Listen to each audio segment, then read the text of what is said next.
Mettons-nous debout tous, s'il vous plaît. Nous voulons lire les Saintes Écritures. Apocalypse chapitre 3. Avant de lire, mettons nos têtes.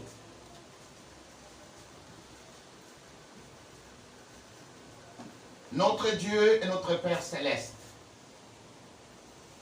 dans le nom de Jésus-Christ, nous te remercions de tout notre cœur pour la grâce et pour ta bonté. Nous te remercions pour ta fidélité.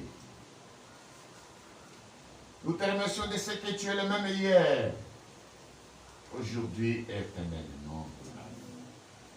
Nous te remercions pour l'œuvre du calvaire, pour le sang de Jésus-Christ qui a été répandu pour notre rédemption, pleinement accomplie. Reçois l'adoration, la gloire et l'honneur au nom de Jésus-Christ. Nous te remercions pour nous avoir rassemblés ce matin dans le but de te louer, dans le but de t'adorer, de te glorifier et d'écouter ta parole. Nous confessons nos fautes, nos erreurs. Seigneur, nous ne sommes pas dignes. Nous venons devant toi comme des coupables. Et tu as dit dans ta sainte parole, et si tu confesses tes péchés, il est fidèle et juste pour te les pardonner. Et pour te purifier de toute iniquité. Ainsi, Père, ne considère pas nos fautes. Considère l'œuvre expiatoire de ton Fils, Jésus-Christ sur le Calvaire. Efface tous nos péchés et lave-nous de toutes nos transgressions. Guéris aussi toutes nos maladies et toutes nos infirmités. Comme il est écrit, il a été blessé pour nos péchés, brisé pour nos iniquités. Le châtiment qui nous donne la paix est tombé sur lui, et c'est par ses meurtrissures que nous sommes guéris. Amen. Ainsi, Père, merci. Nous nous approchons maintenant de ta parole. Nous voulons lire ta sainte et précieuse parole. Nous voulons, Seigneur, que tu envoies le glorieux Saint-Esprit, qui est l'auteur de ces livres, pour nous donner l'interprétation. Car il est écrit, dans les derniers jours, personne n'en sera son concitoyen disant qu'on est l'Éternel, mais que tous seront enseignés de Dieu. Visite-nous d'une manière particulière. Nous nous recommandons entièrement entre ta sainte main. Nous croyons que tu le feras pour notre édification et pour ta gloire. Au nom de notre Seigneur Jésus-Christ. Amen. Amen. Apocalypse chapitre 3. Nous commençons la lecture par le verset 14. Écrit à l'ange de l'église de Laodicée. Voici ce que dit l'Amen, les témoins fidèles et véritables. Le commencement de la création de Dieu. Veuillez vous asseoir s'il vous plaît. Verset 15. Je connais tes œuvres. Je sais que tu n'es ni froid ni bouillant. Puisse être froid ou bouillant. Ainsi parce que tu es tiède et que tu n'es ni froid ni bouillant, je te vomirai de ma bouche. Parce que tu dis, je suis riche, je me suis enrichi, et je n'ai besoin de rien. Et parce que tu ne sais pas que tu es malheureux, misérable, pauvre, aveugle, nu. Verset 18. Je te conseille d'acheter de moi de l'or éprouvé par le feu, afin que tu deviennes riche, et des vêtements blancs, afin que tu sois vêtu, et que la honte de ta nudité ne paraisse pas. Et un collier pour oindre tes yeux, afin que tu vois.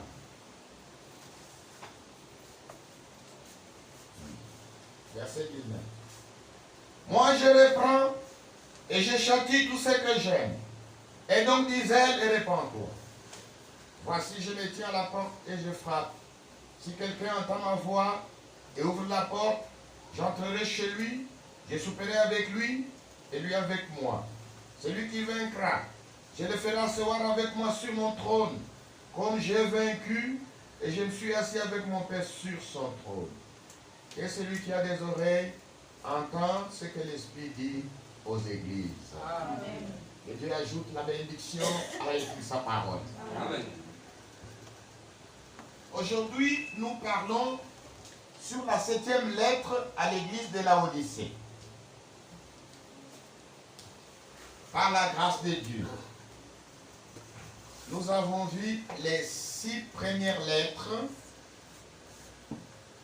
et nous avons terminé. Nous avons vu la première lettre à l'église d'Éphèse. Et nous avons vu que le messager à l'église d'Éphèse, c'est l'apôtre Paul. Nous avons vu la deuxième lettre à l'église de Smyrne. Et nous avons vu que le deuxième messager, c'était Irénée. Nous avons vu la troisième lettre à l'église de Pergame. Et nous avons vu que le messager était Martin. Nous avons vu la 4e lettre à l'église de Thyatire. Et nous avons vu que le messager était Colomban. Nous avons vu la 5e lettre à l'église de Sardes. Nous avons vu que le messager était Martin Luther. Nous avons vu la 6e lettre à l'église de Philadelphie. Et nous avons vu que le messager était John Wesley. Et aujourd'hui, nous voyons la 6e lettre à l'église de Laodicée. Et le messager, c'est William Branham. Nous avons vu que Luther et Wesley étaient tous des réformateurs. Mais frère Branham est un prophète. Laodicée signifie le droit de peuple. Et on traduit également Laodicée par tiède. Donc, toutes les deux caractéristiques se retrouvent dans l'âge de Laodicée. Le droit de peuple et la tiédeur. Il y a la salutation. Le Seigneur se présente comme étant l'Amen, qui signifie la fin. Nous sommes maintenant à la fin du temps des nations, à la fin de toutes choses. Depuis l'église d'Éphèse, tous les croyants espéraient voir Christ venir dans leur âge. C'était au début de l'église. Tous les croyants espéraient. Même Paul lui-même croyait que le Seigneur allait revenir dans les âges de l'église d'Éphèse. Mais c'est seulement dans notre âge que toutes les conditions sont réunies. Les conditions n'étaient pas réunies dans l'âge d'Éphèse pour le retour de notre Seigneur Jésus-Christ. Même dans le deuxième âge, même dans le troisième, même dans le quatrième, même dans le cinquième. Mais nous voyons qu'au 6e âge déjà, le Seigneur annonce son retour. Il dit, voici, je viens bientôt. Du temps de Luther, l'Église a été justifiée avec le message de Martin Luther. Le juste vivra par la foi. Du temps de Wesley, l'Église a été sanctifiée avec le message de John Wesley sur la sanctification. Et Christ annonce déjà, il dit, je viens bientôt. Ainsi, avec ça, l'Église devait aller tout droit dans le Saint-Esprit, afin que tout soit prêt pour sa venue. C'est pourquoi, en 1906, juste à la fin de l'église de Laodicée, de Philadelphie, le Saint-Esprit commença à descendre. C'est le mouvement pentecôtiste. Nous arrivons là où le Seigneur se présente également comme étant les principes de la création de Dieu. Christ n'est pas une créature, comme disent les témoins de Jéhovah. Les témoins de Jéhovah disent que Christ est une créature. Mais Jésus-Christ est bien le Créateur lui-même. Amen. Qui s'est fait un corps humain dans lequel il a habité. Christ a habité un corps humain pour nous sauver, pour nous racheter. Pour rappeler toutes choses à l'existence. Il a porté le corps des anges. Il fut appelé Jéhovah. Mais pour nous sauver, il a pris le corps d'homme. Il est devenu le Rédempteur. Un seul Dieu. Amen.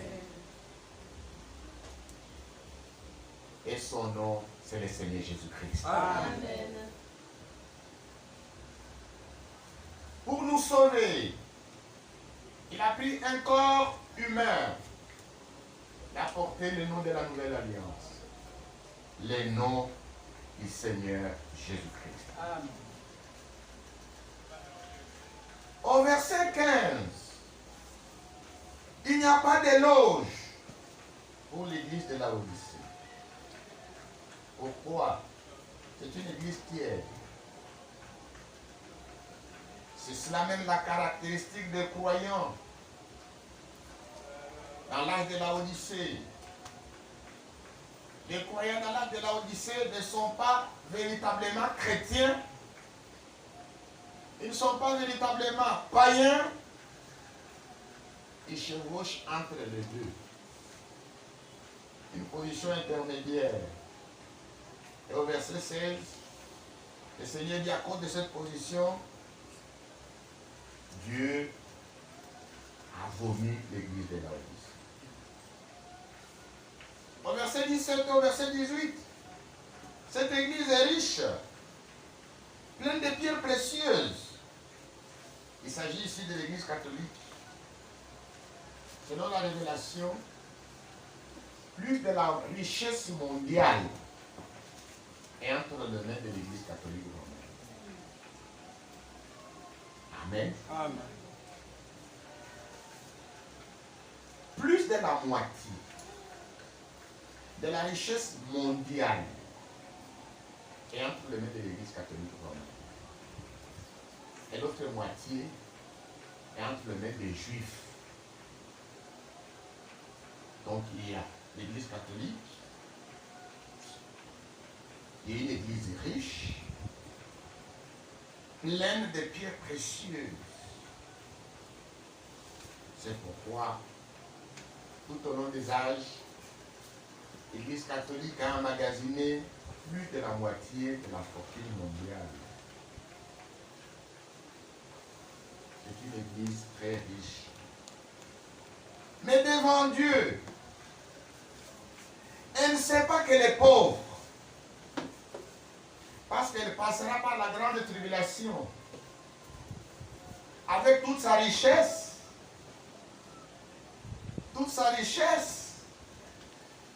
sera brûlée.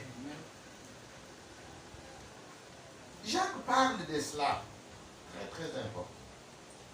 Nous lisons d'abord ce que c'est la richesse de l'Église catholique. Dans le chapitre 17.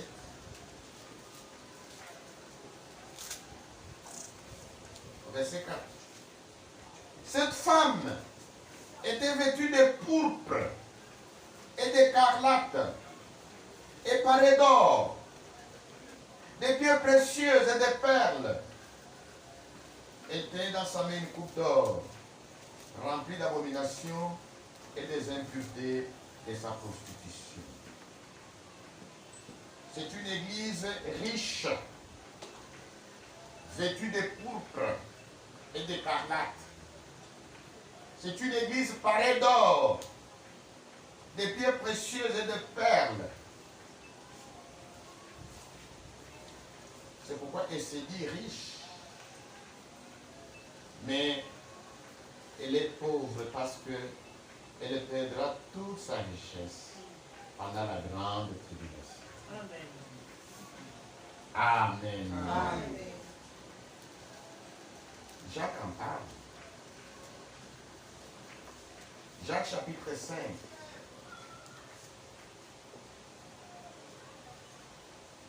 À vous maintenant riches, pleurez et gémissez à cause des malheurs qui viendront sur vous. Vos richesses sont pourries et vos vêtements sont rongés par le teigne. Votre or et votre argent sont rouillés. Et leur rouille s'élèvera en témoignage contre vous et dévorera vos chairs comme un feu. Vous avez amassé des trésors dans les derniers jours. Amen. Amen. L'Église catholique passera par la grande tribulation. Elle sera complètement brûlée. Après chapitre 18.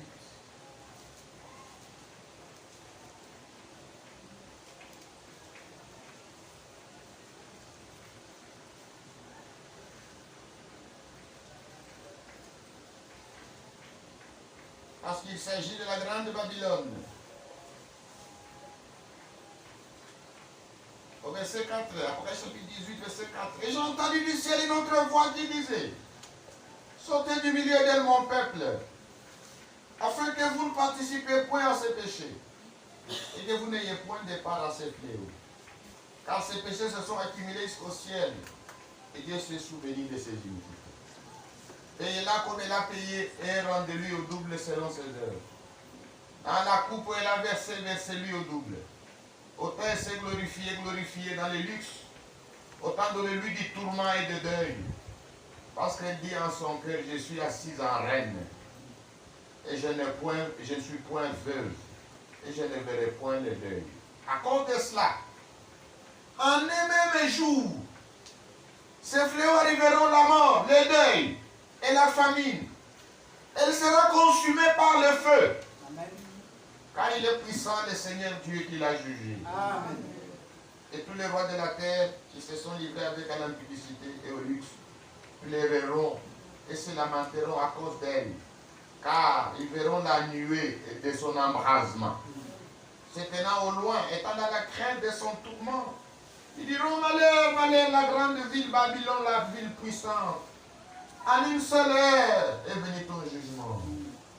Et les marchands de la terre pleureront et sont dans le deuil à cause d'elle, parce que personne n'achète plus leur cargaison. Amen.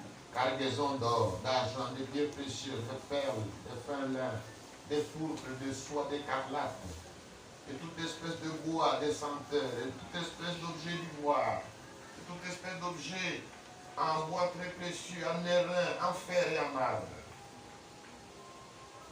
Donc, l'Église catholique passera par la grande tribulation. Amen. Amen. Amen. C'est ainsi dit le Seigneur. Amen.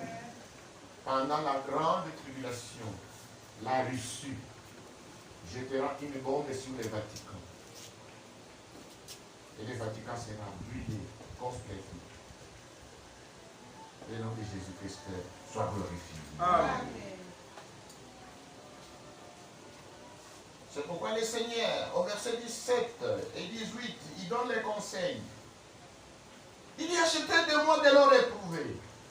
L'eau réprouvée, c'est la parole de vie, pouvant conduire à l'héritage éternel. Amen. Amen. Amen. L'eau réprouvée, c'est la parole de vie. Amen. Qui peut nous conduire à l'héritage éternel. Amen. Amen. Amen. Il dit: je te conseille d'acheter de moi des vêtements blancs. Les vêtements blancs, c'est le Saint-Esprit qui consiste dans les œuvres justes. Les œuvres justes des saints. Et un collier pour oindre tes yeux, c'est le Saint-Esprit, afin que les yeux voient. Au verset 19, Dieu châtie celui qui l'aime. Amen. Amen. Comme cela est écrit dans Hébreux chapitre 12, Dieu châtie, Dieu corrige. C'est lui qui l'aime. L'amour est correctif. Hébreux chapitre 12. Nous lisons à partir du verset 5. Car le Seigneur châtie celui qui l'aime. Amen. Et il frappe de la verge tous ceux qui le reconnaissent pour ses fils. Amen. Supporter le châtiment. C'est comme des fils que Dieu vous traite. Amen. Car quel est le fils qu'un père ne châtie pas? Mais si vous êtes exemple du châtiment auquel tous ont part, vous êtes donc des enfants illégitimes et non des fils. D'ailleurs, puisque nos pères, selon la chair, nous ont châtiés et que nous les avons respectés, ne devons-nous pas, à bien plus forte raison, nous soumettre au Père des esprits pour avoir la vie? Nos pères nous châtiaient pour paix des jours, comme ils les trouvaient bon. Mais Dieu nous châtie pour notre bien, afin que nous participions à sa sainteté. Amen. Il est vrai que tout châtiment semble d'abord un sujet de tristesse, un nom de joie, mais il produit plus tard, pour ceux qui ont été ainsi exercés, un fruit paisible de justice. Amen. Amen. La récompense. Au verset 21, s'asseoir. D'abord, nous prenons le verset 20. Jésus est rejeté. C'est pourquoi il se tient à la porte et il frappe. Dans notre âge, dans l'âge de la Odyssée, Jésus est rejeté dehors et il frappe. Amen. Amen. Cette image est hypothétique. Cette image est pathétique. Lorsqu'on voit les propriétaires de l'église qu'il a rachetée par son propre sang, mais l'église l'a rejeté. Et il est maintenant à la porte. Et il frappe. En dehors de son église. Maintenant, les élus,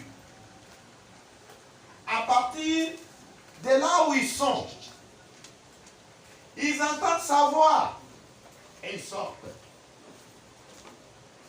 Amen. Amen. Parce que le Seigneur est rejeté, il est en dehors de son église et il frappe. Il dit celui qui ouvrira, il entrera, il soupera avec lui.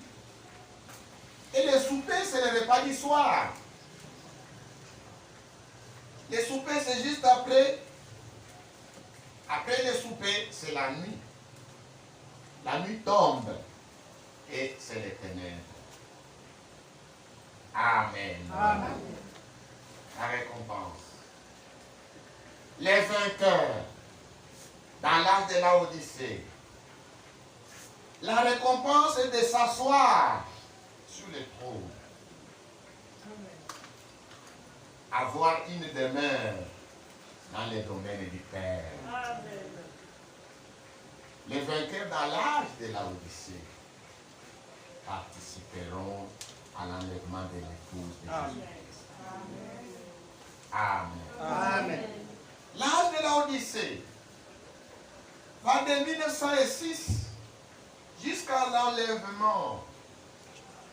La récompense, c'est s'asseoir sur le trône, selon la promesse du Seigneur. Le Seigneur a fait une promesse dans Jean chapitre 14. Est-ce que vous êtes ici? Amen. Lisons dans Jean chapitre 14. Verset 2. Il y a plusieurs demeures dans la maison de mon Père. Si cela n'était pas, je vous l'aurais dit, je vais vous préparer une place. Et lorsque je m'en serai allé et que je vous aurai préparé une place, je reviendrai et je vous prendrai avec moi, afin que là où je suis, vous y soyez aussi. Amen. la récompense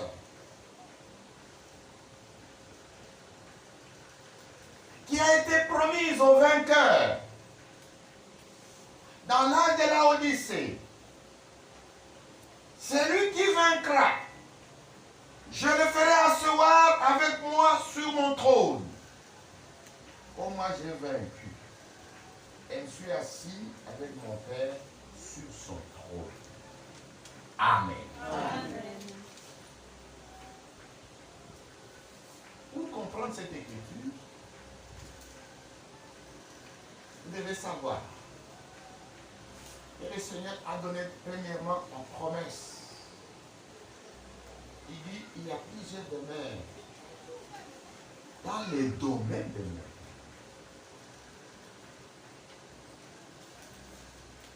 Cela a été traduit par Louis II.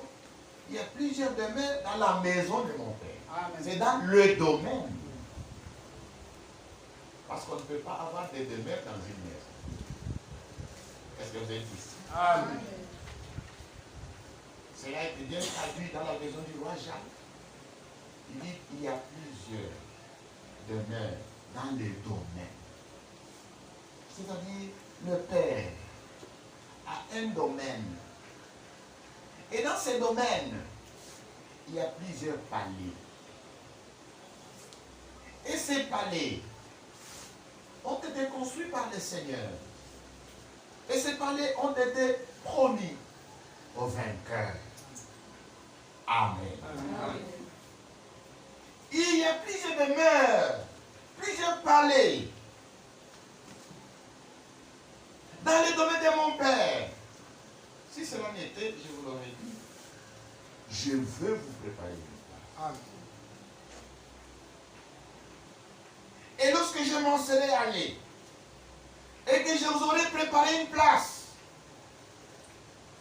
je reviendrai. Et je vous prendrai avec moi, afin que là où je suis, vous y soyez aussi.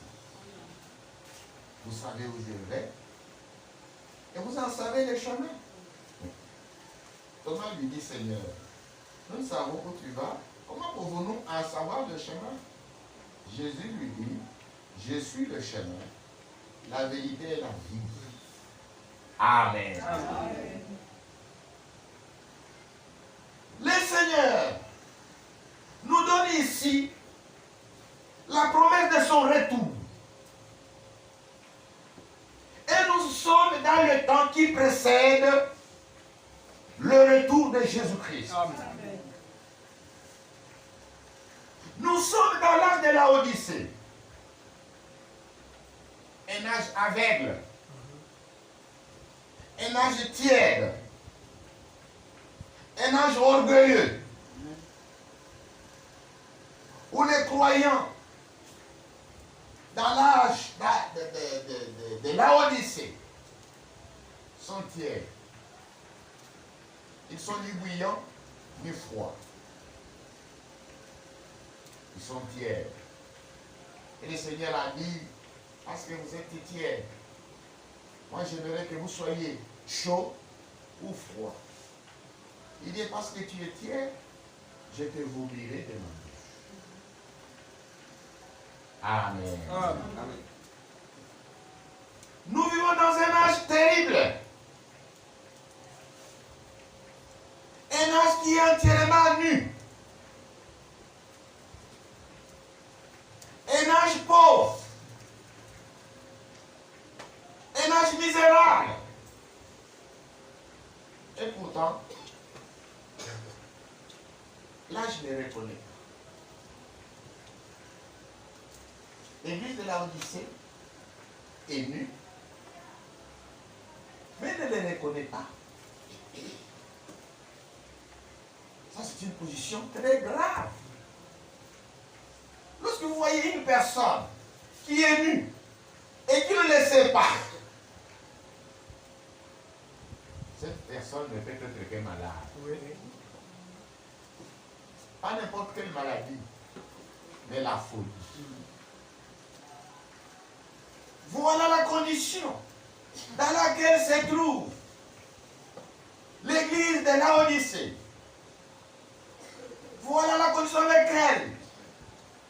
croyants dans la de Laodicée se trouvent. C'est terrible. Que le nom de Jésus-Christ soit glorifié. Amen. C'est terrible. Pourquoi les chrétiens dans l'âge de Laodicée sont dans cet état? À certain âge, il y a beaucoup de séduction. Avant le retour de Jésus-Christ, le Seigneur a parlé de cet âge qui précède le retour de Jésus-Christ. Il y aura une grande séduction. Le Seigneur en parle dans Matthieu chapitre 24. Matthieu chapitre 24. Nous lisons le verset 3 et le verset 4. Il s'assit sur la montagne des Oliviers et les disciples vinrent en particulier lui faire cette question. Dis-nous, quand cela arrivera-t-il? Quel sera le signe de ton avènement et de la fin du monde? Au verset 4. Quel sera le signe de ton avènement? Le Seigneur parle de son retour. Maintenant, ses disciples lui posent une question. Montre-nous les signes qui précèdent ton retour. Maintenant, il répond, verset 4. Jésus leur répondit, prenez garde que personne ne vous séduise. Amen.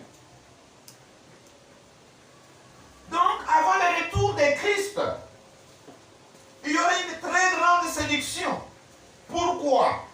Verset 11. Plusieurs faux prophètes s'élèveront et ils séduiront beaucoup de gens. Avant le retour de Jésus-Christ, plusieurs faux prophètes s'élèveront et ils séduiront beaucoup de gens. Au verset 24, Matthieu 24, 24. Car il s'élèvera des faux Christ et des faux prophètes. Ils feront des grands prodiges et des miracles, au point de séduire, s'il était possible, même les élus. Amen. Avant le retour de Jésus-Christ, plusieurs faux prophètes, Amen. plusieurs faux Christ Amen.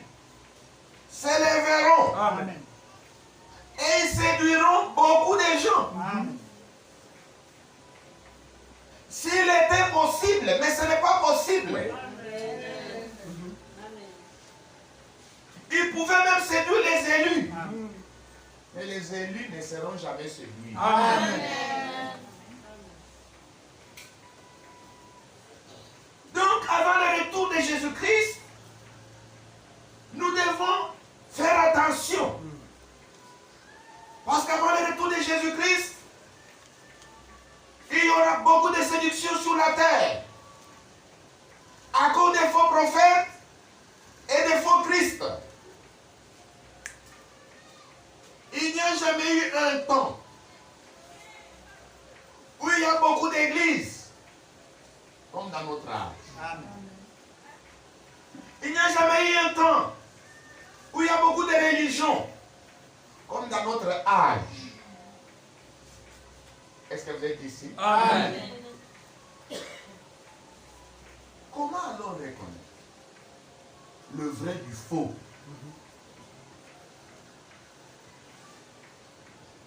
Tout prédicateur qui s'écarte des enseignements de la Bible prêche un faux enseignement. Amen.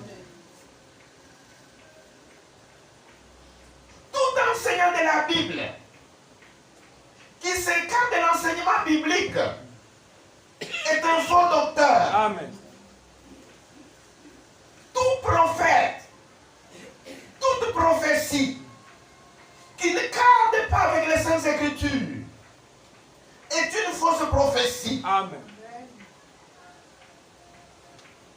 Donc il y a beaucoup de faux prophètes et de faux Christ. Comment les reconnaître? Tout enseignement qui ne cadre pas avec la Bible est un faux enseignement. Amen. Tout celui qui apporte un faux enseignement est un faux docteur, Oui. est un faux prophète. Il y a beaucoup d'églises, beaucoup de religions. Parce que c'est un âge de séduction. Et Jésus a dit, plusieurs faux prophètes s'élèveront. Et ils séduiront beaucoup. Quand la Bible parle de beaucoup, alors il s'agit de beaucoup. Oui. Amen. Amen.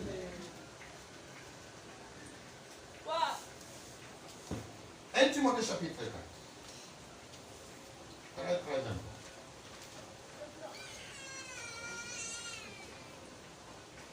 Cette prophétie que nous allons lire concerne notre temps. Mais l'Esprit dit expressément que dans les derniers temps, quelques-uns abandonneront la foi pour s'attacher à des esprits séducteurs et à des doctrines des démons. Il s'agit de quelle foi?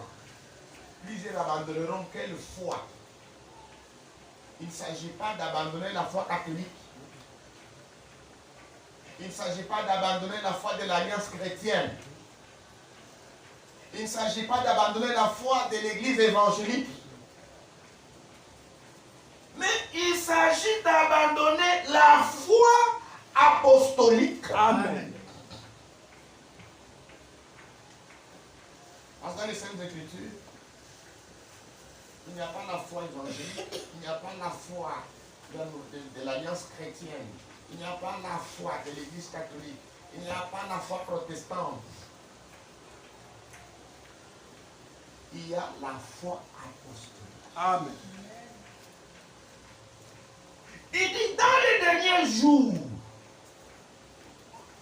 c'est dans les temps dans lesquels nous nous trouvons,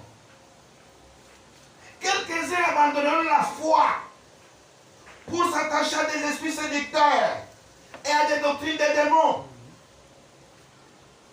C'est un âge de séduction Oui. où il y a beaucoup de faux prophètes, de faux Christ, de faux docteurs qui séduiront beaucoup de gens. Ils vont pousser les gens à abandonner la foi dans la Bible et vont les pousser à s'attacher à des esprits séducteurs et à des doctrines de démons. Amen. Amen. Amen. Les faux docteurs ne vont pas demander aux gens d'abandonner la foi catholique, non. Les faux docteurs ne vont pas vous pousser à abandonner la foi de l'Alliance chrétienne, non. Les faux docteurs vous diront que Dieu est partout là-bas. Ce qui est important, c'est le cœur. C'est faux. Amen. Il y a une foi qui a été transmise une seule fois aux saints. Amen. Jude, verset 3. C'est cette foi-là qui a été transmise aux saints une seule fois que les gens abandonneront. Bien-aimés, comme je désirais vivement vous écrire, au sujet de votre salut commun, je me suis senti obligé de le faire afin de vous exhorter à combattre pour la foi qui a été transmise aux saints une fois pour toutes. Amen. Amen. Dans les derniers jours, les gens abandonneront la foi, la sainte foi qui avait été donnée aux disciples de Jésus-Christ, aux saints, une seule fois pour toutes. Ils abandonneront cette foi pour s'attacher aux doctrines des démons et aux esprits séducteurs. Les gens abandonneront cette foi. Parce qu'aujourd'hui, on vous dira, vous devez garder la foi catholique, vous devez garder la foi de l'Alliance chrétienne, vous devez garder la foi de l'Église évangélique, parce que c'est là où vous êtes nés. La Bible ne dit pas que les gens abandonneront la foi catholique. Ou la foi des églises du réveil. Ou la foi des Béthanie. Ou la foi protestante. Il dit, les gens abandonneront la foi véritable qui a été transmise une seule fois au sein et ils vont s'attacher aux doctrines des démons et aux esprits séducteurs. C'est pourquoi quand vous venez ici, ils vous décourageront. Ils vous diront, faites attention. La Bible parle des faux prophètes qui s'élèveront. Ces faux prophètes, comment les reconnaître? Pour reconnaître les faux prophètes, c'est à partir de son enseignement. Oui. Amen. Amen. Et la Bible, ce sera l'instrument de mesure. Amen. Est-ce que vous êtes ici? Amen. Pourquoi la Bible est l'instrument de mesure? Disons dans 2 Pierre. Vous verrez que c'est la Bible. L'instrument de mesure. 2 Pierre chapitre 3. Verset 3. Pour bien comprendre. On commence seulement à partir du premier verset. 2 Pierre 3. Voici déjà, bien-aimés, la seconde lettre que je vous écris.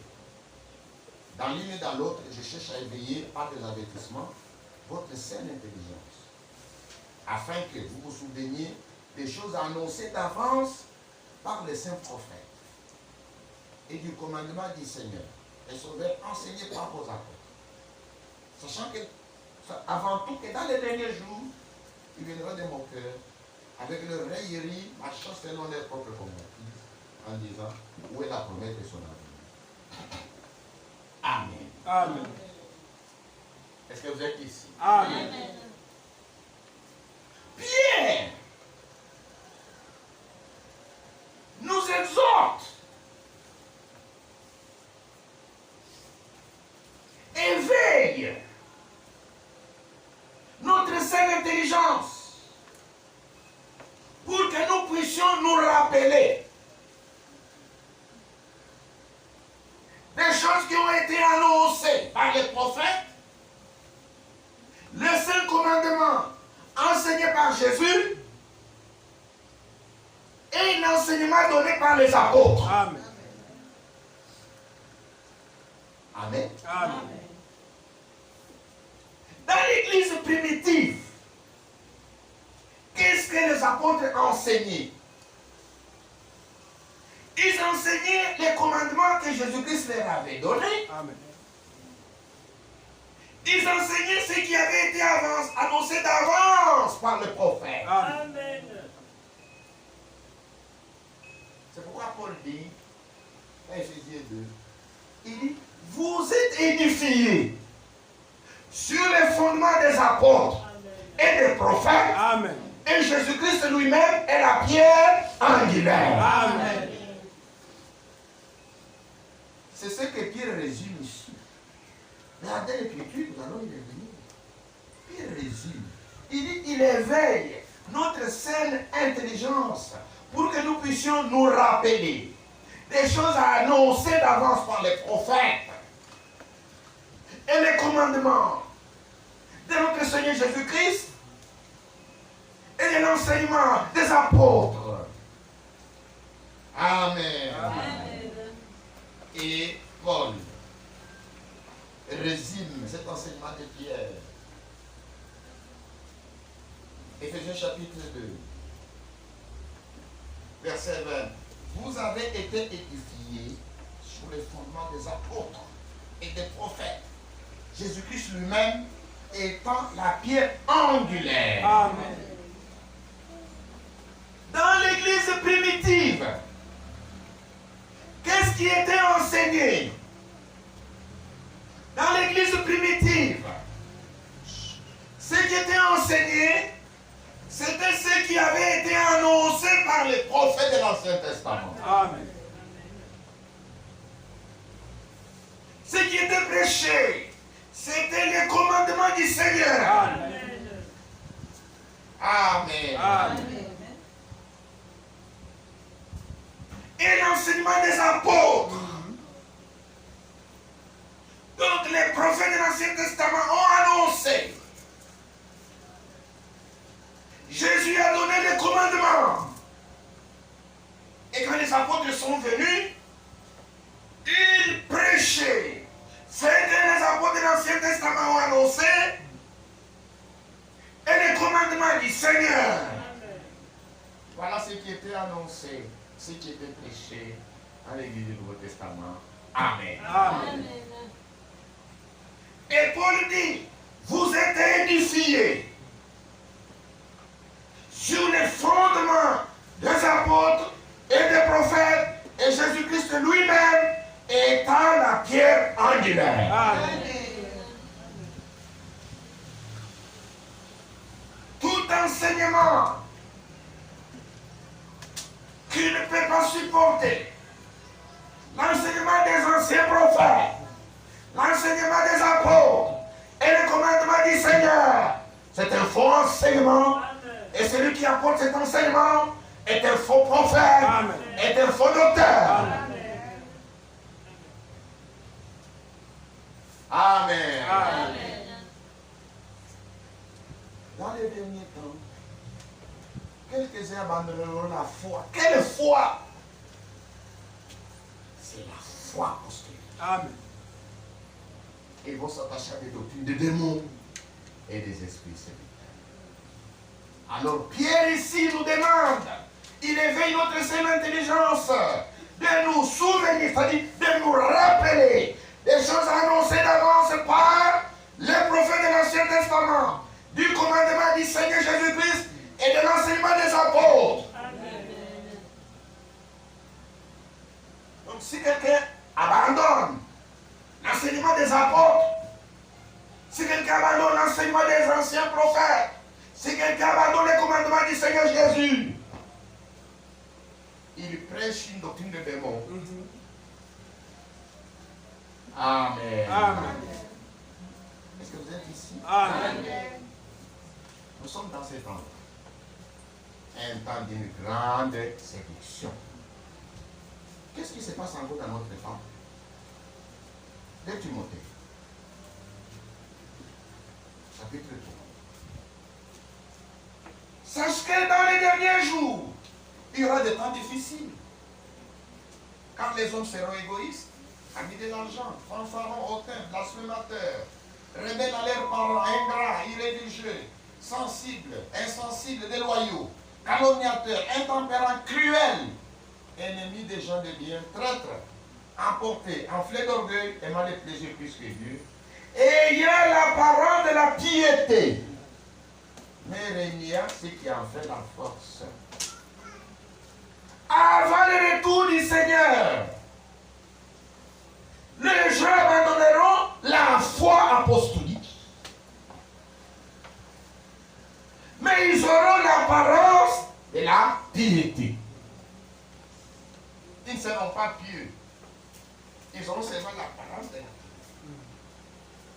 Ils ne seront pas des chrétiens, mais ils auront l'apparence des chrétiens. Ils ne seront pas des chrétiens, mais ils auront l'apparence du christianisme. Ce que nous voyons aujourd'hui. Voilà la caractéristique des chrétiens dans l'âge de la Odyssée. Ils ont l'apparence. Allez sur la rue. Chaque personne que vous rencontrerez, par lui de Jésus, il vous dira qu'il appartient à une certaine église. Mais regardez son accoutrement. Si c'est une femme, mais elle est habillée comme toutes les femmes vulgaires.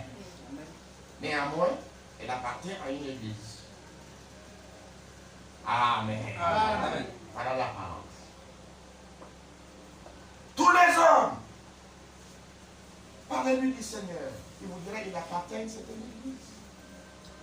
Mais il vit comme un païen. L'apparence de la piété.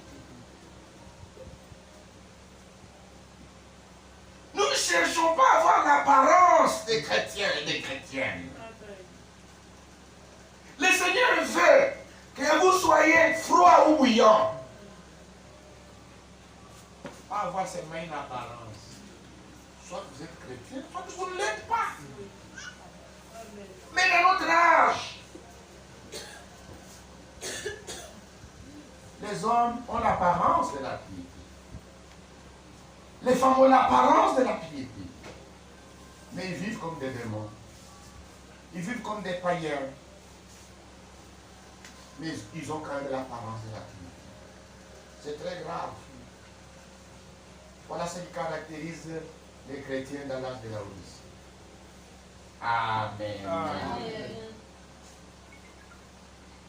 Il en est parmi eux qui s'introduisent dans les maisons et qui captivent des femmes d'un esprit faible, éborgné, chargées de péchés, agitées par des passions de toute espèce.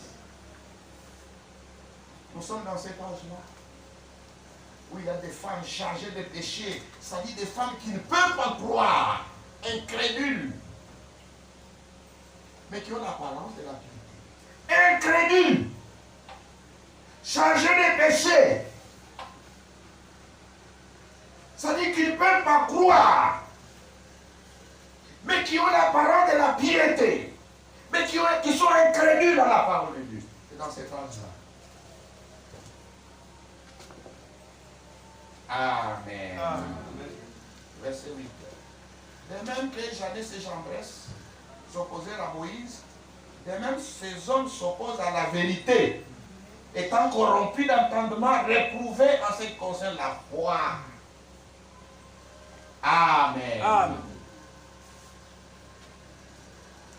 Dans cet âge,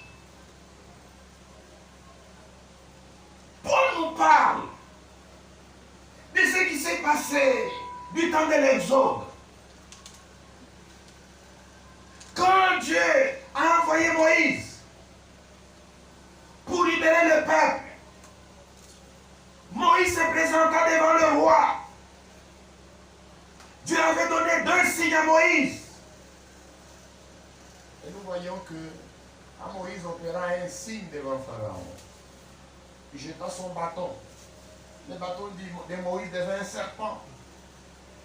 Et Janès et Jambres et aussi sortirent pour s'opposer à la vérité. Avec des imitations. Ils ont jeté aussi leurs bâtons. Et leurs bâtons sont devenus aussi des serpents. Il dit dans l'âge de la Odyssée, avant le retour de Jésus-Christ, il y aura des hommes qui s'opposeront à la vérité. Amen. Qui s'opposeront à la parole écrite dans la Bible. Qui n'accepteront pas la Bible. Qui diront, oh, la Bible est déjà dépassée, c'est pour notre âge. Quand vous leur dites, la Bible n'autorise pas à une femme de prêcher.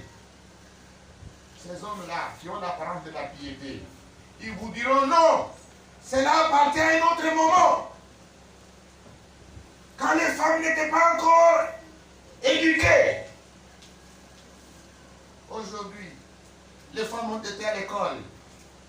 Elles peuvent aussi prêcher. Nous sommes à un autre moment. Vous voyez, ils s'opposent à la vérité. Ils rejetteront la vérité. Et la vérité, c'est la parole de Dieu. Amen. Est-ce que vous êtes ici? Amen. Dieu est éternel. Amen. En Dieu, il n'y a ni ombre, il n'y a pas de zone de variation. Dieu ne varie pas. Parce qu'il est éternel. Amen.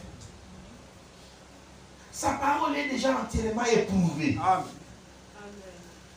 Sa parole est valable pour tous les âges. Amen. Ce qu'il a aimé il y a 6000 ans, amen, il continuera à aimer la même chose aujourd'hui. Ce qu'il qu'il a détesté il y a 6000 ans, il continuera à détester la chose jusqu'aujourd'hui. Puis du temps de Paul, il a dit, je n'autorise pas la femme de pécher.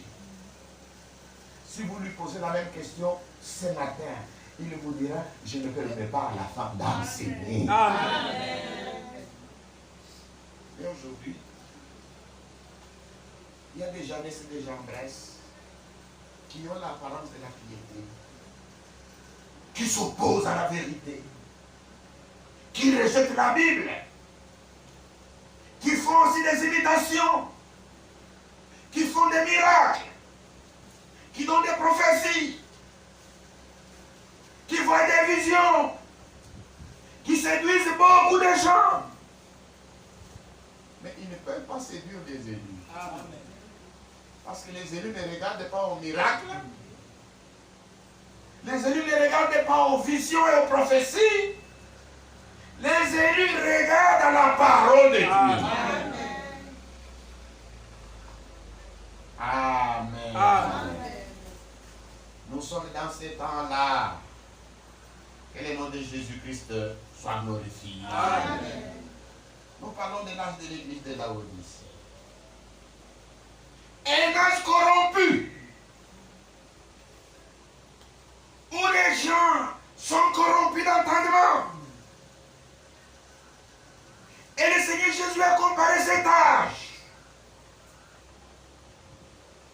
comme au temps du Noé et de l'autre. C'est terrible. Qu'est-ce qui s'est passé du temps de Noé? Qu'est-ce qui s'est passé du temps de l'autre? Avant le retour de Jésus-Christ, ce sera un âge semblable à l'âge qu'a vécu Noé, à l'âge qu'a vécu Lot. Luc chapitre 17, nous lisons 26 et 28.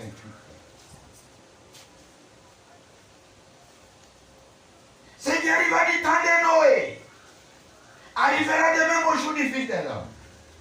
Au verset 18, au verset 28. Ce qui arriva du temps de l'autre arrivera pareillement. Amen. Amen. Verset 30. Il en sera de même le jour où le Fils de l'homme paraîtra.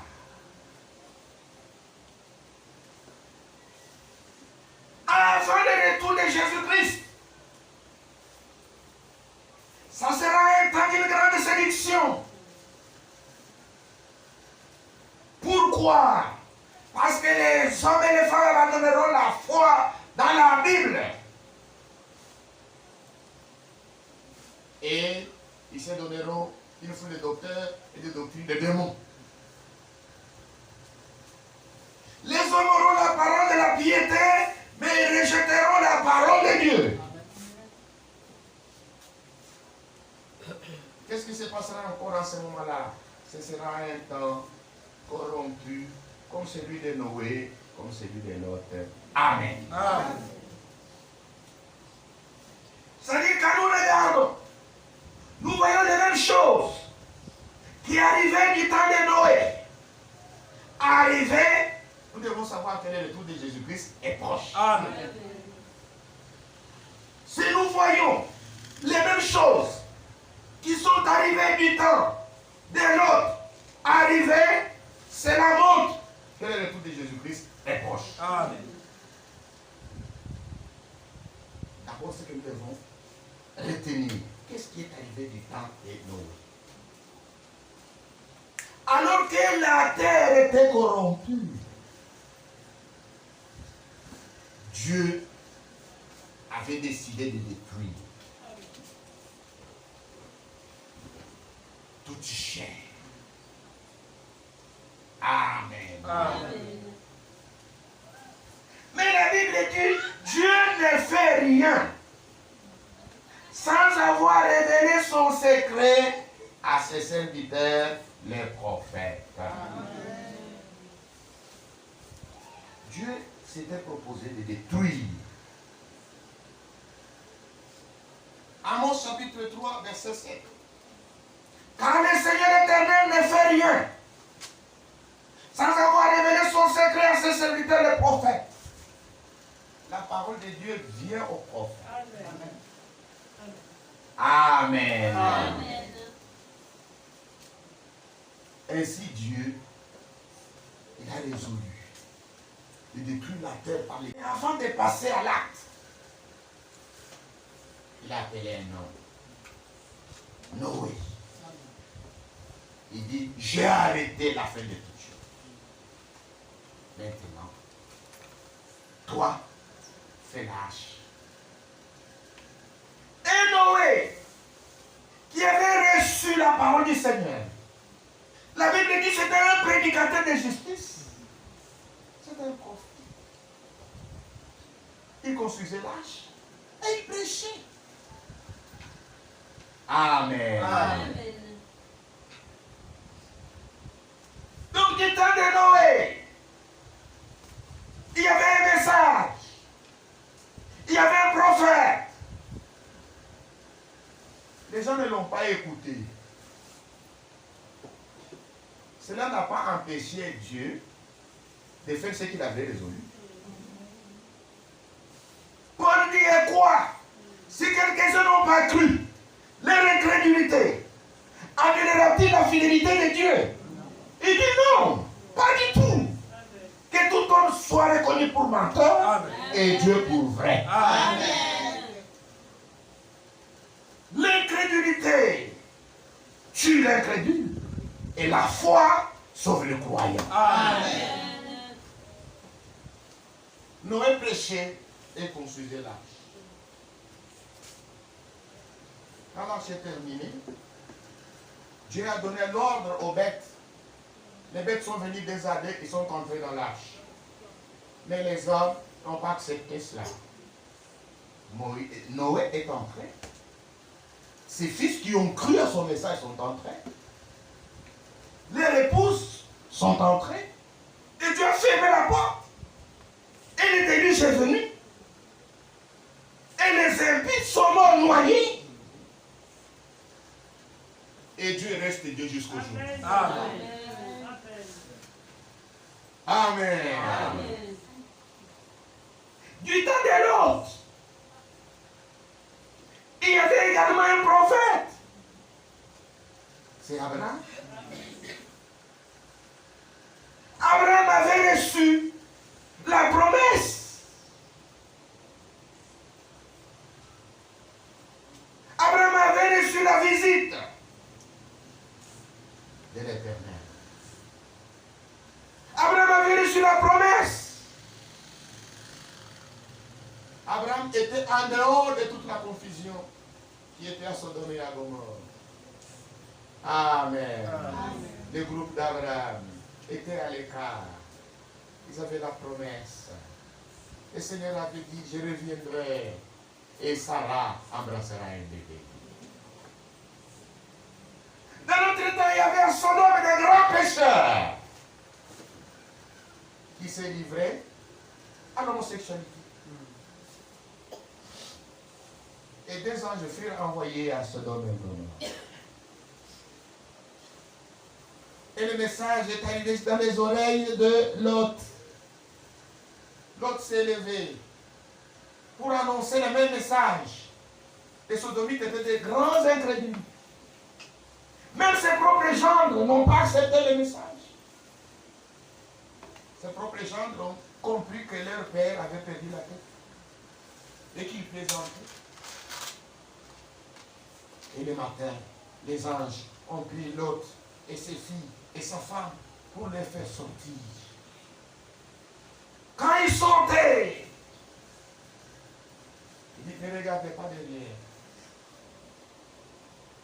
Sortez, sauvez-vous, ne regardez pas derrière. Et il y avait une semi-croyante dans le groupe qui ne voulait pas suivre l'ordre des anges. qui s'est quand même arrêté pour dire, moi quand même je vais regarder.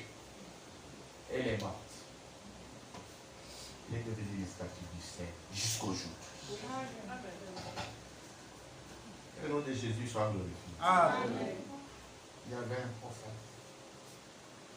Du temps de Noé, il y avait un prophète. Du temps de l'autre, il y avait un prophète. Il dit avant le retour de Jésus-Christ, ça sera la même chose. Comme nous voyons toutes ces choses arriver, et que nous sommes réellement autant comme celui de Lot et de Noé, mais nous devons maintenant regarder où est alors le prophète. Dieu est le Dieu de sa parole. Amen. C'est pourquoi avant le retour de Jésus-Christ, Dieu devait envoyer aussi un prophète. Amen. Parce que c'est un âge qui ressemble à celui de Lot. Du temps de Lot, il y avait un prophète. C'est un âge qui se ressemble à celui de Noé. Du temps de Noé, il y avait un prophète. Alors dans notre âge, Avant le retour de Jésus-Christ, Dieu devait aussi envoyer un prophète. Amen. si nous pouvons dire Amen. Amen. Dieu devait envoyer un prophète. Et cela était déjà annoncé. Malachie chapitre 4, versets 5 et 6. Voici, je vous enverrai Élie le prophète, avant que les jours de l'Éternel arrivent. Ce jour grand et redoutable, il ramènera les cœurs de père à leurs enfants, et les cœurs des enfants à leurs pères, les pères que je ne vienne frapper les pays d'interdit. Amen. Amen. Est-ce que vous êtes ici? Amen. Ou bien vous êtes déjà fatigué? Non, non, non. C'est bien. Il n'est que 11h10. C'est parce qu'il y a de la fraîcheur. Nous pouvons encore parler quelques minutes encore. Amen. À la maison, lisez 1 roi 18. C'est là où on parle d'Élie. Du temps d'Élie, Israël avait abandonné le véritable Dieu. Et les autels de l'Éternel étaient renversés. Et à la place, il y avait les hôtels de Baal qui étaient érigés et le peuple était dans l'idolâtrie. Dieu a suscité un prophète, Élie. Élie a convoqué le peuple. Est-ce que vous êtes ici? Amen. Élie a convoqué le peuple où? À la montagne de Carmel.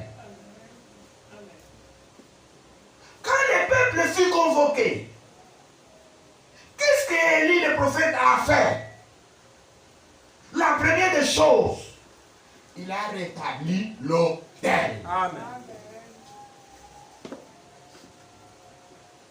il a rétabli l'autel.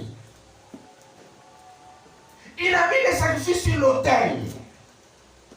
Ça veut dire quoi? Il a rétabli la parole parce qu'il disait dans sa prière, je fais toutes choses. D'après ta parole.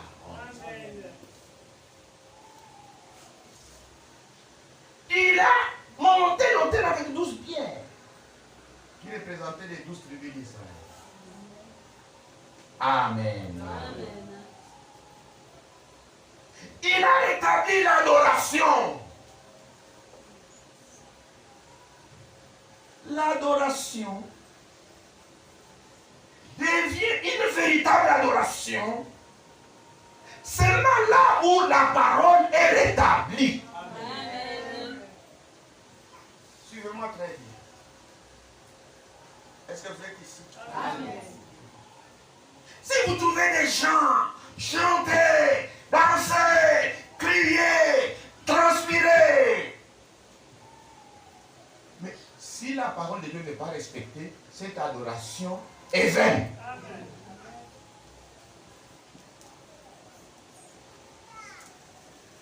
l'adoration devient vraie là où toute la parole de Dieu est respectée. pas le piano.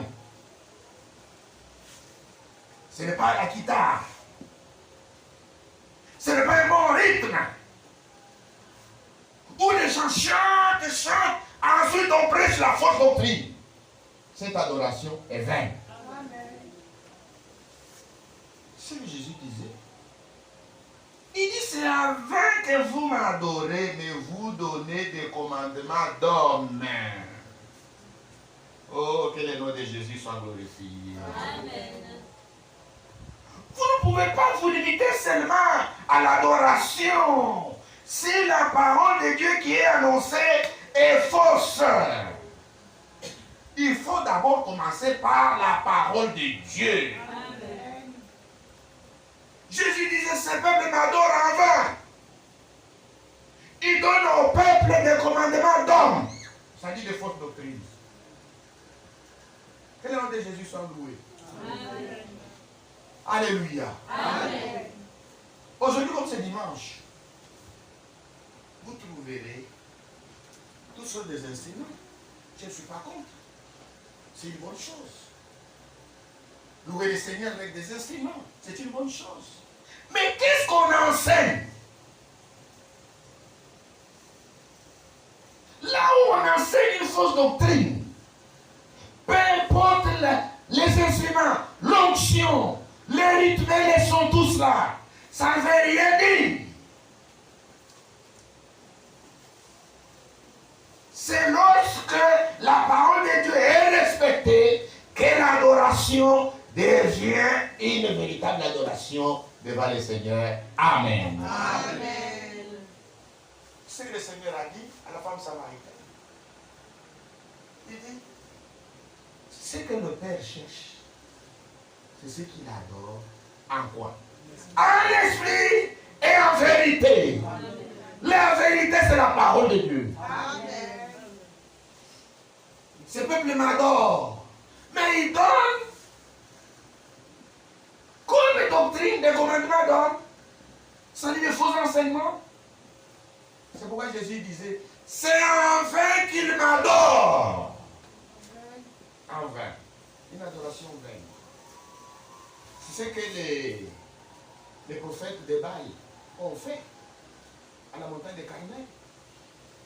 Ils ont érigé aussi les hôtels. Ils ont commencé à appeler Baal. Baal n'a pas répondu. C'était une vaine adoration. Une adoration, ils se sont fait des incisions, les sangs coulaient. Vous pensez qu'il y avait quelle onction? C'était une grande onction. Que le nom de Jésus soit glorifié. Amen. Mais Élie, qu'est-ce qu'il a fait? Il a fait d'abord toutes choses après sa parole. Il a rétabli l'adoration. Il a fait toutes choses après sa parole. Maintenant, quand il a invoqué Dieu, Dieu a répondu par le feu. Amen. Du temps d'Élie, les enfants d'Israël étaient égarés dans les adorations de Baal Astar. Ils étaient égarés. Quand nous avons donné la leçon sur l'âge de Pergame, je vous ai montré comment l'adoration païenne a commencé, l'idolâtrie, comment l'idolâtrie a commencé. Ils adoraient Baal. Baal, c'est Tammuz. Tammuz, c'est le fils de Sémiramis. Sémiramis, c'était la femme de Nimrod. Nimrod, c'est lui qui a commencé l'idolâtrie. Après sa mort, sa femme Sémiramis l'a déifiée. Le peuple a commencé à adorer. Et finalement, Sémiramis a eu un enfant dans son infidélité, appelé Tammuz. Il a déifié, le peuple a commencé à adorer Tammuz. C'est lui qu'on a appelé Baal, le dieu soleil. Et le peuple d'Israël était dans l'adoration de Baal. Ils étaient égarés. Amen. Amen. Et il a rétabli toutes choses après la parole. Dieu a répondu et Dieu a ramené leur cœur. Amen. Au véritable Dieu. Leurs cœurs qui étaient égarés dans les idoles ont été ramenés au véritable Dieu, à la véritable adoration. Voilà le but pour lequel Dieu envoya le prophète Élie à Israël. Amen. Amen. Avant le retour de Jésus-Christ, Dieu devait envoyer Élie le prophète pour ramener. Amen. Quand vous lisez attentivement, On parle de deux Élie distinctes. Celui qui ramène le peuple d'Israël vers la foi en Jésus-Christ, c'est Jean-Baptiste. quand Jésus devait venir pour la première fois, les Juifs aussi étaient égarés. Les uns étaient chez les Sadducéens, les autres chez les pharisiens. Ils avaient abandonné la loi de Moïse. La loi qui devait les conduire jusqu'à Christ. Paul dit, la loi a été donnée comme un pédagogue. Pour les conduire à Christ. Ils ont abandonné la loi de Moïse et ils étaient égarés dans les différentes interprétations de la parole, de la loi de Moïse. C'est pourquoi Dieu a envoyé un prophète avec l'esprit de Jean-Baptiste. Avec l'esprit d'Élie, c'était Jean-Baptiste. Pour ramener le cœur de père à la foi en Jésus-Christ. Amen. Amen. On ramène celui qui est égaré. Et ceux qui ont accepté d'être ramenés, Ce sont ceux-là qui étaient des élus de ce temps-là. Amen. Ceux qui ont accepté le message de Jean-Baptiste, ils ont accepté de sortir de là où ils étaient égarés pour revenir à la foi en Jésus-Christ. Amen. avant le retour de Jésus-Christ, Dieu devait envoyer un prophète ayant l'esprit d'Élie pour ramener les enfants de Dieu qui sont égarés. Dans la foi catholique, égarés dans la foi dans l'alliance chrétienne, égarés dans les églises de réveil, Pour les ramener à la foi apostolique. Amen. Voilà la raison pour laquelle Dieu devait envoyer un prophète dans cet âge. Un âge qui se ressemble à celui de Noé et de Lot. Dieu devait envoyer un prophète. Et Dieu a envoyé un prophète dans cet âge. Un prophète promis. Amen. C'est lui le messager à l'âge de Laodicée. Un prophète promis. Est-ce que vous êtes ici? Amen.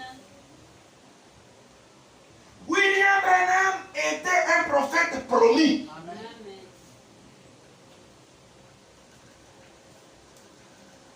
Martin Luther n'était pas un prophète. John Wesley. N'était pas un prophète. Ils étaient des réformateurs. Mais pour notre âge, avant le retour de Jésus-Christ, il fallait que Dieu envoie un prophète. Un âge de séduction. Où les peuples de Dieu, les enfants de Dieu sont égarés.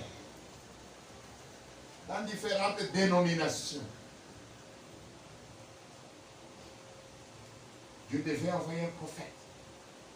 Pour que les enfants de Dieu qui sont égarés puissent être ramenés à la véritable foi, à la foi apostolique, puissent être ramenés à Dieu, à la parole de Dieu, à la Bible. Amen. La foi apostolique, c'est la foi dans la Bible. Que le nom de Jésus-Christ soit glorifié. Amen.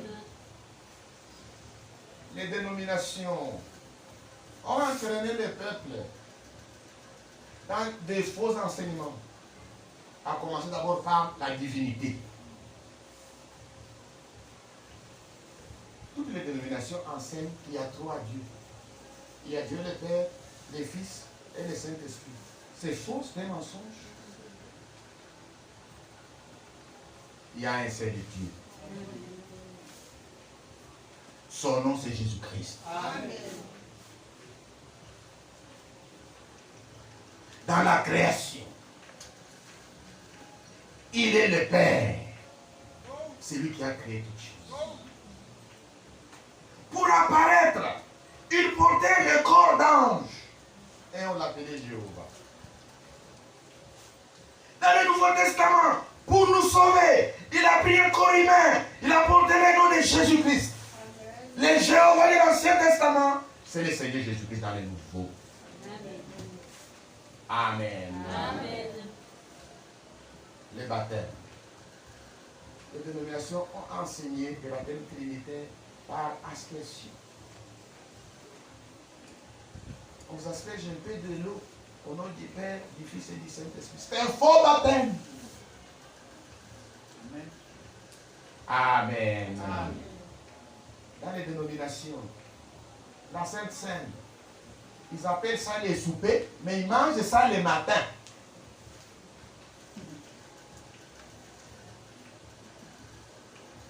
Ils prennent n'importe quel pain ou du biscuit avec du jus et ils donnent au pain.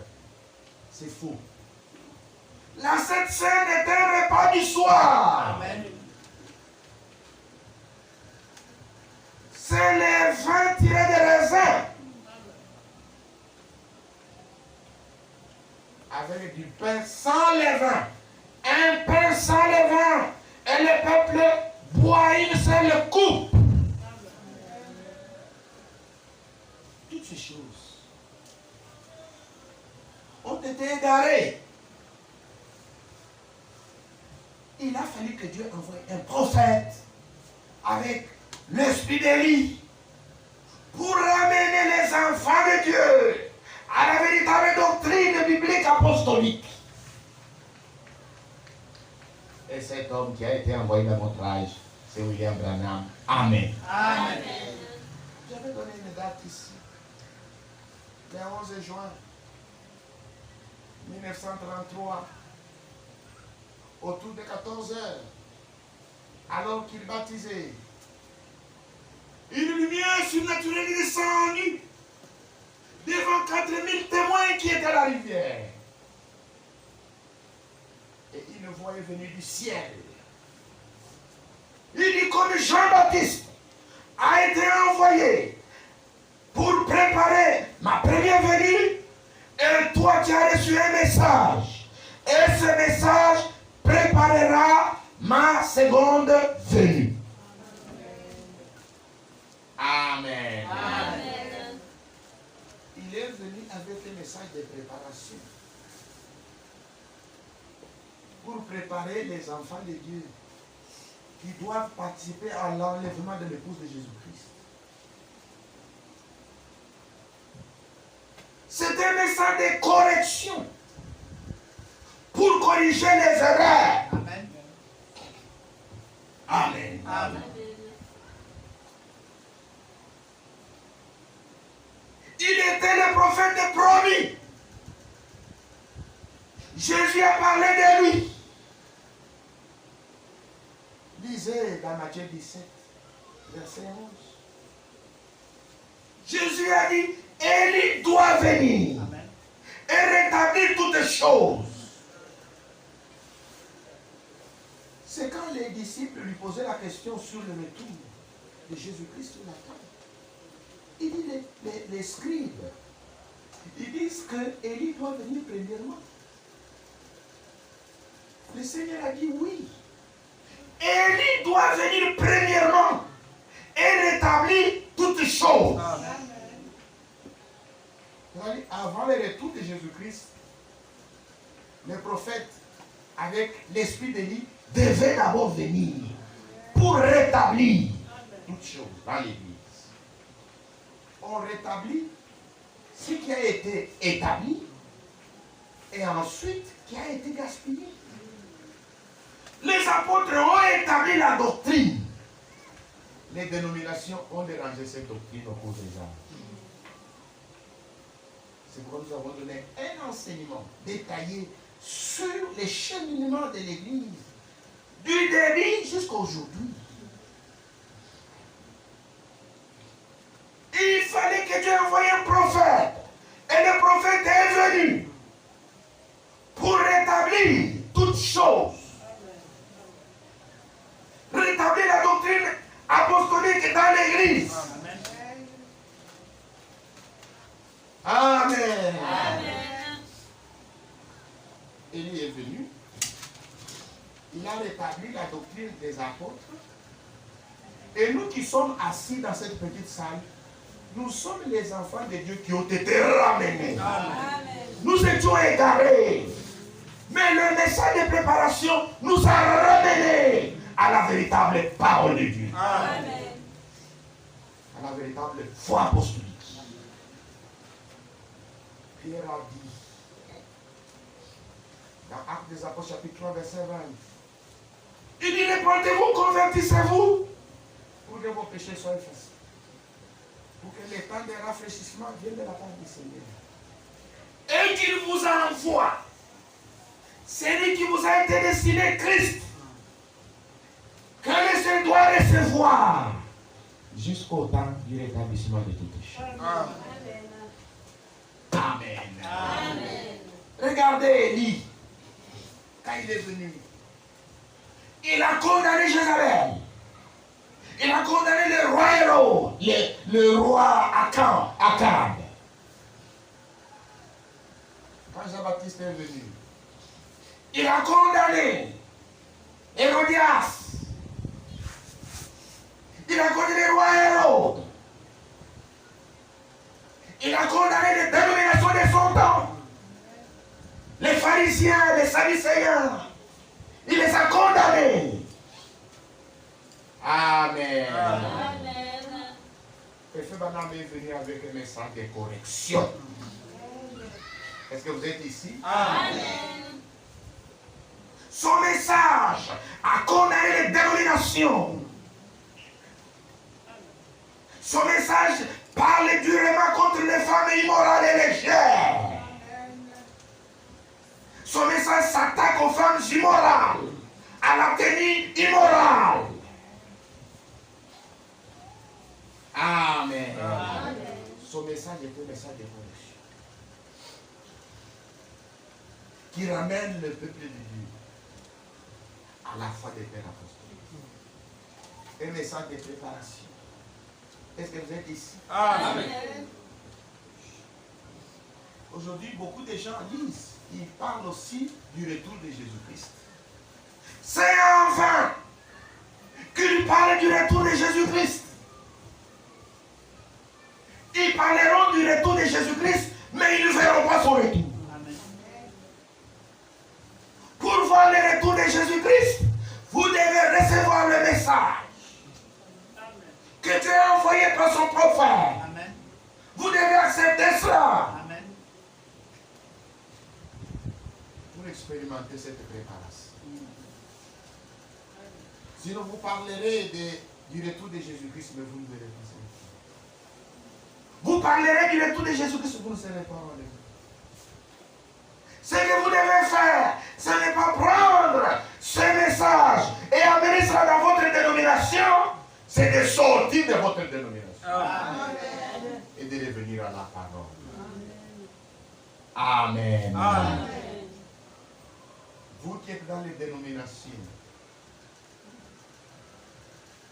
entendez ceci. Le retour de Jésus-Christ est proche. Jésus peut venir même aujourd'hui. Parce que tous les ingrédients sont déjà réunis. Tout ce qu'il a promis, c'est vrai comme un ennemi. Il reste seulement sa venue. Il peut venir à tout moment. Regardez le réchauffement climatique. Regardez les changements climatiques. Observez la pluie de l'avant-hier. Regardez les pluies qui se sont abattues à Libreville. Ce sont des choses qui ne sont jamais arrivées. Le Seigneur a dit, Quand vous verrez toutes ces choses, levez votre tête et regardez en haut. Votre délivrance est proche. C'est-à-dire le retour de Jésus est proche. le retour de Jésus est proche. Notre temps ressemble à celui de Noé et de l'autre. Mais où est donc où est le prophète? Du temps de Noé, il y avait un prophète. Du temps de l'autre, il y avait un prophète. C'est pourquoi dans notre temps, Dieu a envoyé un prophète. Amen. Avec un message de restauration, un message de rétablissement, un message de correction. Pour ramener les égarés à revenir à la foi apostolique. Si vous ne recevez pas ce message, Vous ne serez pas enlevés. Vous traverserez la grande tribulation. Parce qu'après l'enlèvement, il y a des fléaux qui viendront sur la terre. Les gens vont pleurer, ils vont grincer des dents. aujourd'hui, il y a une zone de sécurité, une seule zone de sécurité. Venez en Jésus-Christ. Venez vous cacher en Jésus-Christ. Amen. C'est cela. Si vous ne recevez pas le message, si vous voulez vous préparer à votre manière, vous manquerez l'enlèvement. Est-ce que vous êtes ici? Amen. Aujourd'hui, nous avons beaucoup de faux prophètes dans notre vie qui séduisent le peuple, Qui sont venus à leur propre nom, qui mentent, qui sont en réalité des devins, qui trafiquent le peuple. mais à côté de cela, il y a un véritable prophète Amen. qui a été envoyé de Dieu. Amen. Frère Branham était un prophète comme Moïse. Est-ce que vous êtes ici? Amen. Quand Moïse fut envoyé, Envoyé. Dieu lui donna des signes. le 7 mai 1946, alors que Frère Branham priait en brousse, Dans une cabane. C'était la nuit. Il a reçu la visite d'un ange. Il a vu une grande lumière s'approcher de sa cabane. il eut peur. Et l'ange entra dans la cabane et lui dit, n'aie pas peur. Je suis un ange envoyé de la présence de Dieu Tout-Puissant. Amen. Et des signes ont été donnés à Frère Branham. Un signe de la main. Et un signe de discernement prophétique. Frère Branham,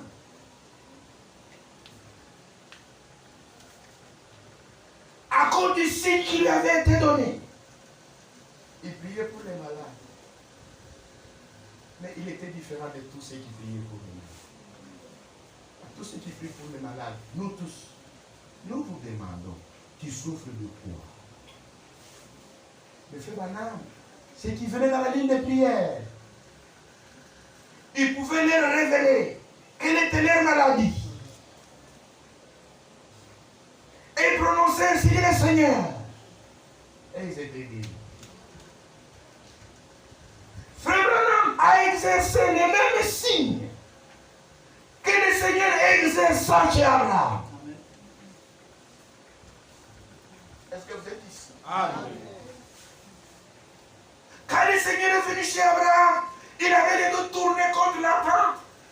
Mais il avait discerné les pensées de Sarah. Il dit Sarah a ri dans son cœur. Quand il disait, je viendrai à la même époque, et Sarah aurait un enfant.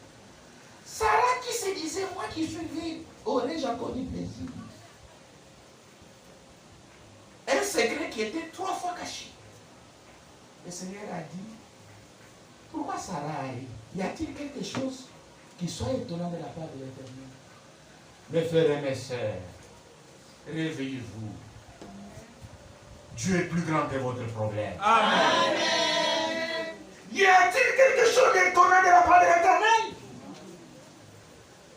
Amen. Amen. Sarah, il dit, je n'ai pas dit oui, Dieu. Israël attendait ce signe.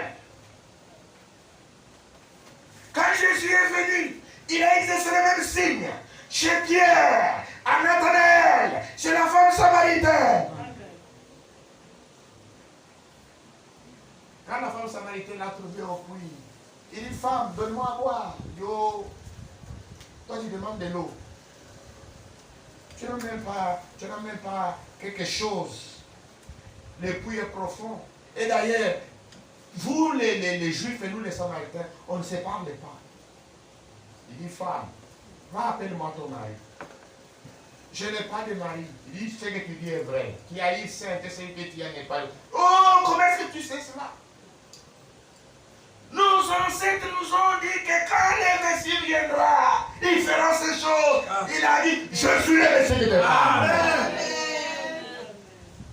Amen. À la femme samaritaine, il a dit, je le suis. Amen. Comme ce matin, je vous dis, Dieu a envoyé un prophète, c'est William Branham. Amen. Croyez cela, oui. Ou vous manquez la maison.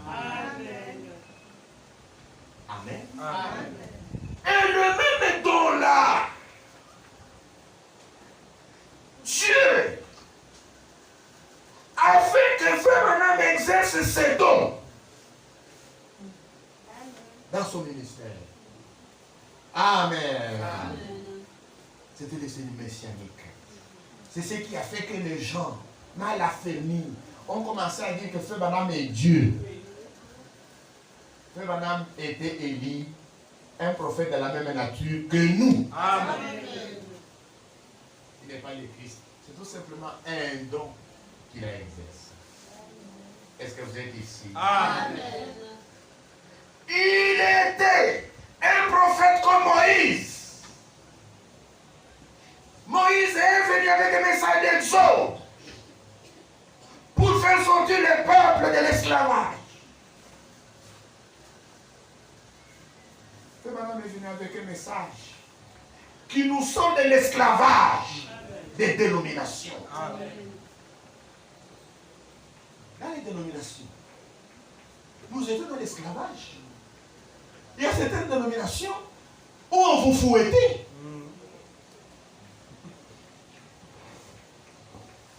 Vous venez en retard. Vous trouvez le garde qui est là. Il dit, allez, l'étape de combien de minutes? 5 minutes, 5 fouets.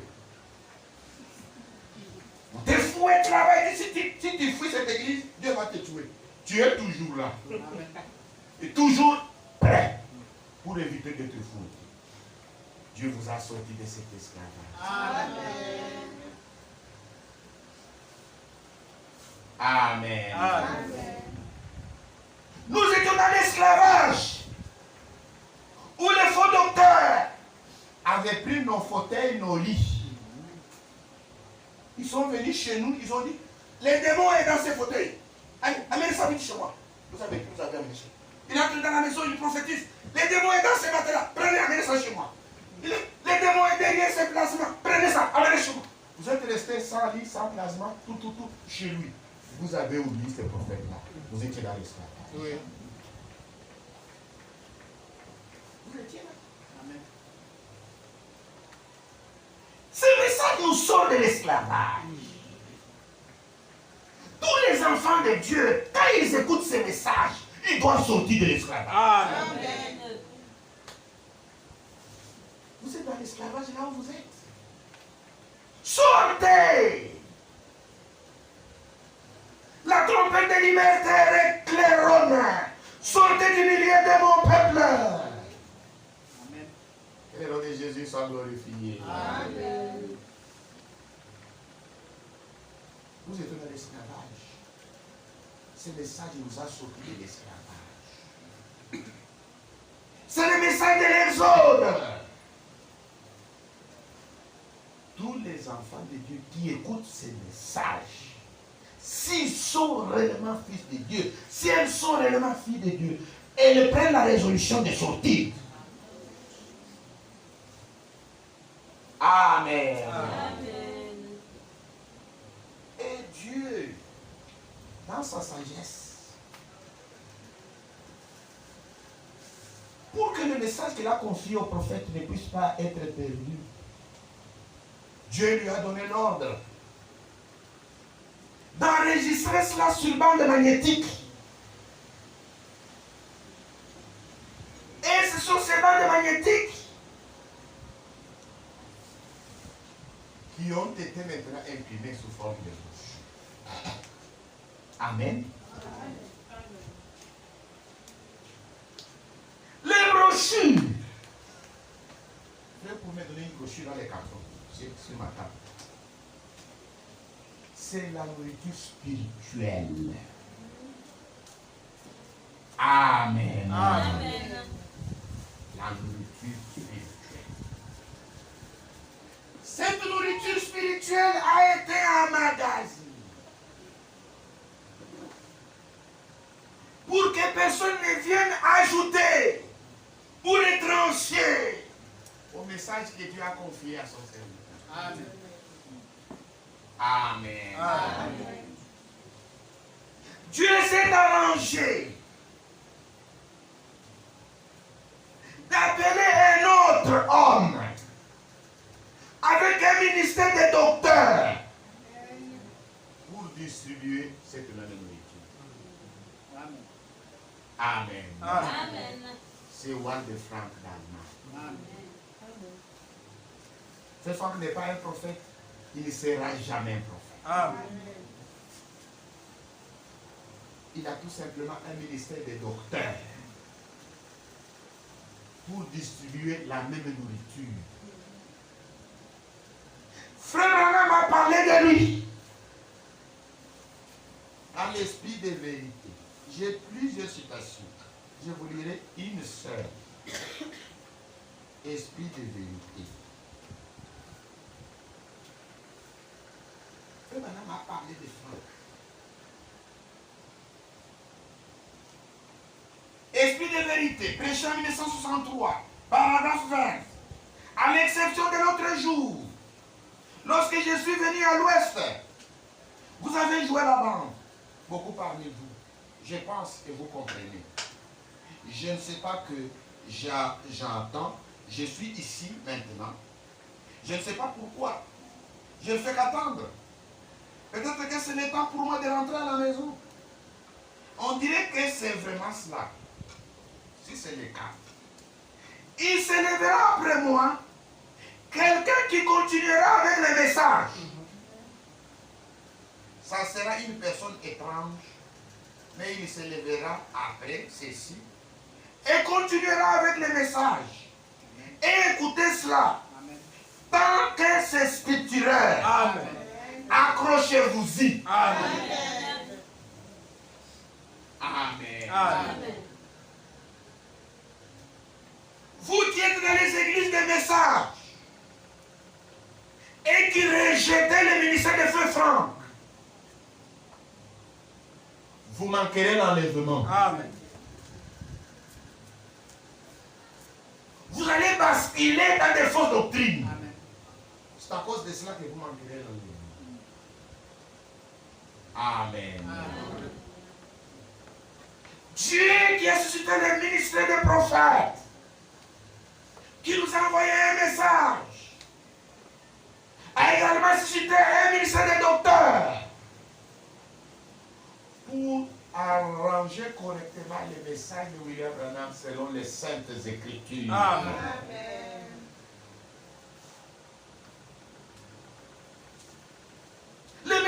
Branham est sorti de la Bible. C'est pourquoi nous prêchons ce message à partir de la Bible. Amen. C'est un message biblique. Amen. Que le nom de Jésus-Christ soit glorifié. Amen. Il y a d'autres qui disent que non, on doit seulement écouter les bandes. Et aussi ils sont dans le rêve. Parce qu'il y a eu la restauration de la parole. Amen. Il y a eu la restauration aussi des dons. Parce que Dieu avait restauré les dons, c'est pourquoi il pouvait envoyer un prophète. Amen. Parce que Dieu a restauré les dons. C'est pourquoi il pouvait envoyer un docteur et les autres ministères. Amen. Vous qui êtes dans les dénominations, ne cherchez pas de vous préparer à votre manière. Vous manquerez le retour de Jésus-Christ.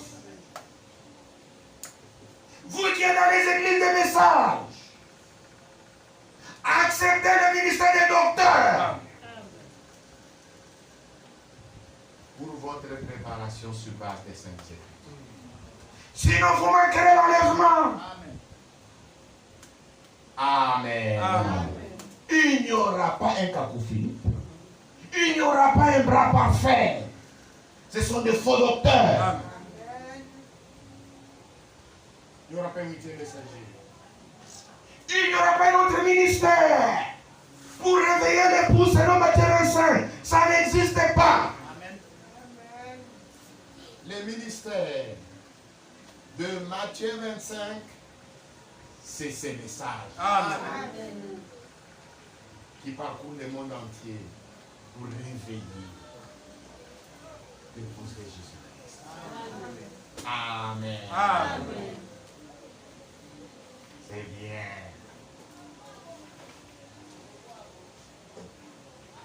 C'est bien.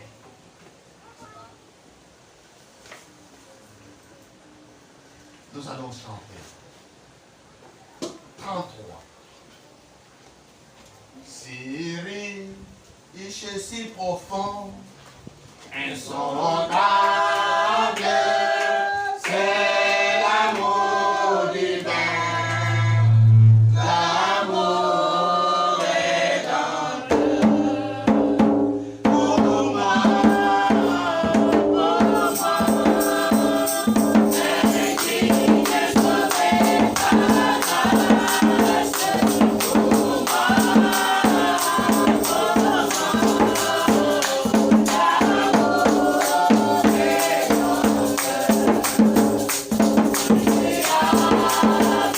Pour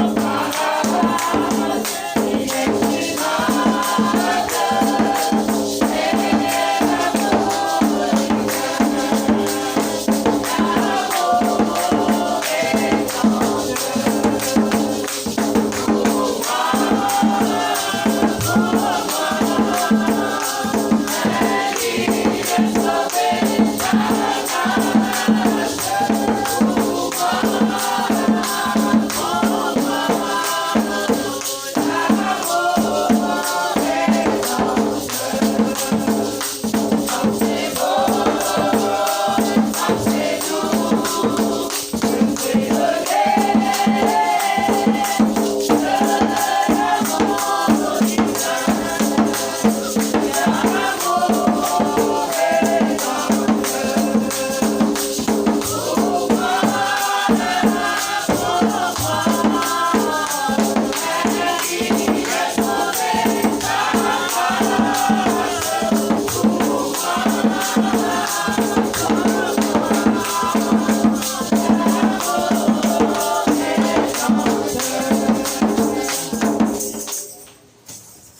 un beau matin, quand tout sera fini.